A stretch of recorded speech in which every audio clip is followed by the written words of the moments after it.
Hello there. My name is Drew Nichols. I'm with LTC Tree. I'm here today with Derek Wilkins, another partner in the company. How are you doing, Derek? Hey, good, Drew. Good to see you. How are you?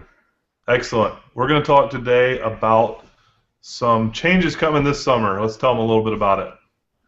Yeah, Genworth, which is the biggest, I guess, seller of long-term care insurance, we've heard they're rolling out a new product called the Flex Through. We got an email from one of their sales departments, kind of giving some highlights of what the Flex 3 is going to have, which essentially is going to be the same type of stuff, just higher rate structure. I think they're eliminating some of the choices, but the fundamental coverage will be the same. It's going to be a higher price point. Now, they didn't give us what the higher price point will be, but based on their past product rollouts, what I'm anticipating maybe like a 20% higher rate structure. Would you say? Yeah, right now on a lot of quotes we see, Genworth tends to be the most competitive and by a Yeah. long shot in a lot of situations. So my guess is, and this is just my own theory, but my theory is that they would want to still be competitive, but bring their price up a little closer to the rest of the market in a lot of plan designs. Right now, a lot of plans that we run, we see Genworth out in front by maybe 20 or 30%. Yeah. Oh, yeah. So Yeah. And I guess every company has their wheelhouse. I know Genworth, they really penalize single females more so than couples. So it could be something where they might put a bigger percentage of the increase on the single folks versus the couples. We'll just have to wait and see. But the net is, if you're thinking about buying long-term care insurance, you definitely want to get your application turned in prior to the deadline, which we don't have the deadline. We just heard what end of second quarter, start of third quarter, so end of June, sometimes in July. Is that what you're hearing too? right, of 2014. So this is like hot off the presses. The other thing, another reason why I think you should get your application in is we do have some clients that want the 10-year benefit payout. So that means, if Oh, you that's need right. one, I forgot about that. Yeah, good point. they're getting rid of 10 years. So the most you'll be able to buy, I think, is 5 or 6, which is the way most companies are now.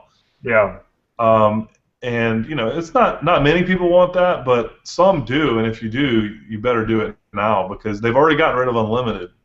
Yeah, because I mean, occasionally I'll run across somebody who's maybe their mom had Alzheimer's or their dad had a stroke and was in a nursing home for 10 years. It doesn't happen too often, but the people with those experiences, those are the people who tend to want the longer plans. And like you said, yeah, if they're taking the 10 years away, um, they'd have to get the old product and beat the deadline if they wanted to get it.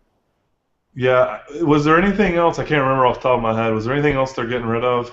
I can't remember either, but I mean, it's just kind of in summary, it's these companies. This is nothing exceptional with Genworth. All the companies roll out new rate structures. Hancock rolled out one on Monday. Did you realize that?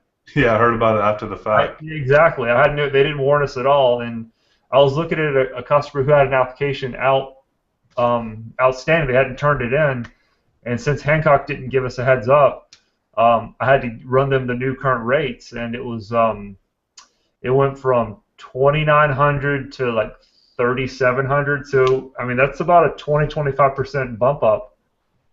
Um, What was it? Was this a single person? no, it was a couples. They're buying the Hancock CPI plan, and they're in Virginia, and it went from like 2,900 and change to 3,700 and change. It's So the exact same policy, so it's called the custom care enhanced rates or something now. I was looking at the software today. I've always gotten a kick out of how the insurance companies will come up with these exciting new names. It's basically the same old stuff, just more expensive. I know, I know, I know. So yeah, but that's an example of where we got caught kind of flat-footed because we didn't get a heads up. Genworth is usually pretty good about giving us a heads up and telegraphing when this is going to happen. Just because a lot of times there is a paperwork process to actually get your application from you requesting the application to you filling it out to FedExing it back or doing it over the phone and then faxing it to us and then us getting it to their home office in time. It does take several days, so you definitely want to plan ahead. Yeah, I mean, so if someone's watching this and they've been thinking about buying long-term care insurance, they need to. reevaluate pretty quickly. Because the other thing is that I've noticed is if you have a rate change like this, they get inundated with business, and Yeah. so it can take longer. I don't know if their underwriting standards are exactly the same. So it's something you want to get in at least a couple days before the very end, I think. The mad rush, yeah, because when Genworth did this last year, I think it was last summer in most states, underwriting time went from 4 to 6 weeks to like 3 to 4 months. It was almost doubled. I mean, it just taking forever, just because everybody had this mad rush to get their application turned in at the last minute. So Right. Every long-term care agent in America is probably doing what we're doing, which is telling their clients, hey, if you want to save money, you need to do this like pretty soon. yeah, right. So, but yeah, we don't have an exact date. And once we do have an exact date, we'll be back on to give it to you. But what we heard from now is end of second quarter, start of third quarter, 2014 for Genworth's. I guess it's going to be called the Flex 3. Yep, Flex 3, and it won't hit every single state, but it'll probably hit about 40 states, usually in the first go-round. We just don't know what states those are. Yeah, and then the usual suspects, New York, California, Florida, will kind of roll in after. Yeah, I think Florida's still on the Flex product, right? They're on, yeah, they are, that's right. Yeah, so it's, but yeah, for most of America, again, 40 states, the Flex 3 will be out in several weeks. So now, if somebody wants to know a little bit more about why we think it's going to go up, like they can hang on for another couple minutes. But if you just wanted the facts, we're basically done talking about that. But I had a video with Rachel yesterday, who's one of our journalists, and she was asking me like, well, why do you guys think it's going up? And we have some specifics. One of them is that the assumptions that they build into their models, the actuaries. So like when you price an insurance product, you take all these assumptions and put them into a math equation. And they're basically tightening their belt, but getting more conservative on a lot of these assumptions, or several of the major ones. So I mean, that's one reason why it's going to go up. Is there any other reasons? Think of? Yeah, and I know we're an insurance agent defending the insurance companies. It's kind of ironic, but to be fair to the insurance companies, when they're pricing these rates, because again, they're long-term thinkers. They're thinking what's going to happen in the next 10 to 20 years, 30 years, and beyond. So when they're pricing this stuff 10 years ago, when they're crunching the numbers on what types of conditions are the biggest risk to the insurance company, should they insure somebody who has takes insulin for diabetes? What height ratio is acceptable? Another part of the equation was when we get a customer's money, when we get a client's premium in each year, how much can we turn around and invest that, and what kind of interest rate can we get on that premium? And you think back, to 2004, interest rates, the T-bill was paying, 5, 6, 6.5%.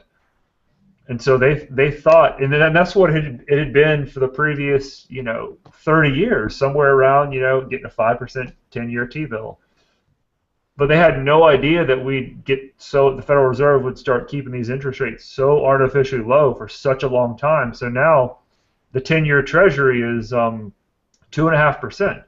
So that big miss right there on their prediction is another reason they have to go back to the customers and ask for more premium. In the new Flex 3 that's coming out, they are assuming over 99% of policies will stay in force in any given year. And when they started it, their assumption was 95%. Yeah. So they figured 1 in 20 would drop it every year. But it turns out, which this wouldn't surprise us because we're agents and we know how passionate our clients are about this, people buy this to keep it. They don't buy it to drop it. Yeah, because it doesn't make sense that somebody would drop this like they do life insurance, because a lot of times people buy term insurance until their kids are self-sufficient. So they get a 20-year term when their kid is 5 years old. Once their kid is out of college, they say, you know what, I don't need this term insurance. So they might lapse it in year 17. But long-term care insurance, think about it. You're 1 year older, closer to using it, because the older you are, the more likely you are to use it statistically. Your benefits are increasing each year, whereas life insurance, that $100,000 term policy you bought 20 years ago, $100,000 is just not like what it was 120 years ago. Long-term care insurance, because of the inflation component it has, your benefits are growing either 3 or 5% each year. So you have a bigger incentive to keep it because you're older, closer to using it, and number two, you have more money, more value in your policy. Right. So I mean, they just messed up on both of those assumptions, but they're righting the ship, they're tightening it down, and to be able to get into a grandfathered into a rate structure now, which it may go up in the future, but it's going to be a lot cheaper until then, and even then it wouldn't be, if past performance is any indication, yeah, it wouldn't be as expensive as if they bought on the new policy form. Plus, you can't buy as much coverage. I mean, how many people now that we can't sell unlimited, it seems like everybody wants it. Yeah, I know. Same thing with the 10-year benefit, that's almost unlimited for most people. Yeah, but if you're just looking for just some kind of lay of the land, general advice, most people, if they buy long-term care just kind of to hedge the risk, general financial planning, just in case they need care. 95% of claims are for 5 years or less. So if you get a 5-year plan, the majority of your risk is insured, and that's all you can do with insurance because it's like anything. You might buy this and never use it. So there is a balance between what is too much coverage and too little. Yeah, no, I think that's true. If you're a perfectionist, this is probably not the policy for you because there's just no way to know what's right or wrong. Right. You have to use the averages. Yeah, well, at any rate, I guess if you're thinking about buying long-term care insurance, specifically with Genworth, you're going to want to start revisiting this topic, in the next few weeks because the rate increase is coming. And we're LTC Tree. You can find us out on the web at ltctree.com. And, call us anytime if you want to have questions or email us, and we'll be happy to help you compare all the quotes. Yep, sounds good. Well, Derek, is good talking to you about this topic. Feel like anybody that watched this maybe has a little better idea of what's going to happen in the next 6 weeks or so. Exactly. All right. See you later, Drew. Thanks. Catch you later.